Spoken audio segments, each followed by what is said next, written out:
Babu, state and prove Lagrange mean value theorem.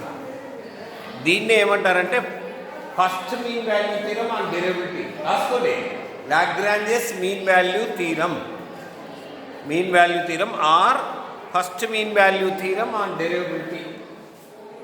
First mean value theorem on derivative.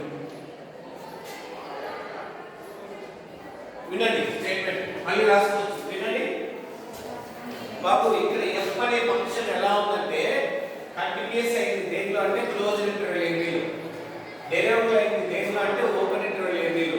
అయితే F dash C is equal to F of B minus F of A by B minus A అయ్యేటట్లు C అనేది open interval ఏబీలో exist అవుతుంది అన్నాడు. ఇది statement.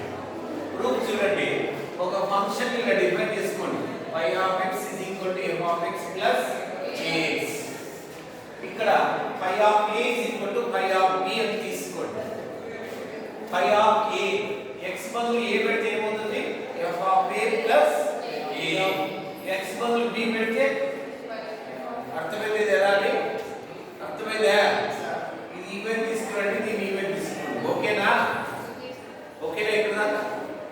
ఇక్కడ question continuous అని ఇచ్చాడు. x పాలినామియల్ కాబట్టి x కూడా కంటిన్యూస్ ఉంటుంది. k స్కేలార్, ఇది కంటిన్యూస్ అవుతుంది, దీని సమ్ కూడా కంటిన్యూస్ అవుతుంది.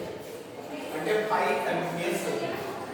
అలానే f డెరివేటివ్ x పాలినామియల్ కూడా x కూడా డెరివేటివ్ అవుతుంది.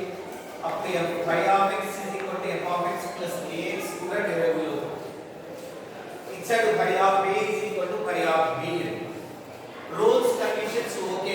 రోల్స్ కండిషన్ ఏమైంది? phi కంటిన్యూస్ కావాలి, derivative of open interval AB phi of a is equal to phi of b. అలా అయితే ఏమవుతుందంటే phi dash c 0 అవుతుంది by roles theorem. phi of x అంటే మనం ఇక్కడ రాసుకున్నాం f of x plus kx. Differentiation చేస్తే phi dash x అంటే ఏమవుతుంది?